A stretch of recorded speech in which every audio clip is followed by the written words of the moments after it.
Assalaamu calaykum. Muuqaalkeeni koobaad ee dhiganihii guurka ka hor noomay sheegin. Waxaanu ku soo qaadanay 7 shay oo ka mid ah 26 shay oo uu qoraagu ku tilmaamay in dadka nolosha wadaagaya aanay badana ogeyn guurka ka horna loo soo sheegin.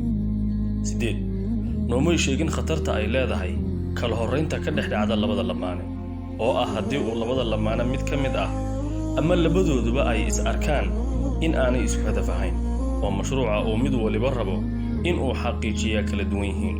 Markaas waxa uu ku talinayaa qoraagu laba talo oo midna ragga siinayo midna haweenka. Ragga waxa uu kula talinayaa in ay haweenka ka yareeyaan dalbashada baahiyihii ay xaqa ugu lahaayeen si ay suure ugu noqoto in ay kula socoto wadada horumarka.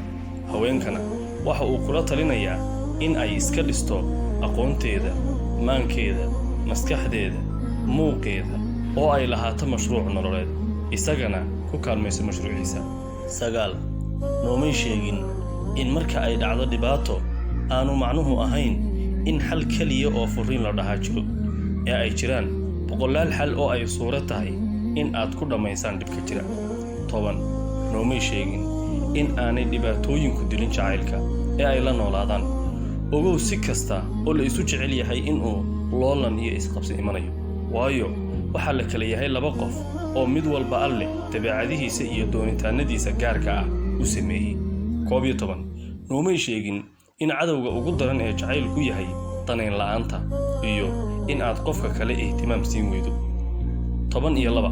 Noomay sheegin in si kasta oo aynu u dadaalno aynaan noqon karin hal qof oo ku jira laba jidh sababtuna ay tahay sidii aynu hore ku soo tilmaanay in mid walba uu leeyahay abuur u gaar ah oo uu alle ugu deeqay subxaanahu. haddii markaa ay yimaadaan waxyaalo lagu kala ra'yi duwanaaday oo la isku mari waayey waa in laga wada hadlaa oo la isla celceliyaa. 13. Noomay sheegin in aanu furiinku ahayn musiibo.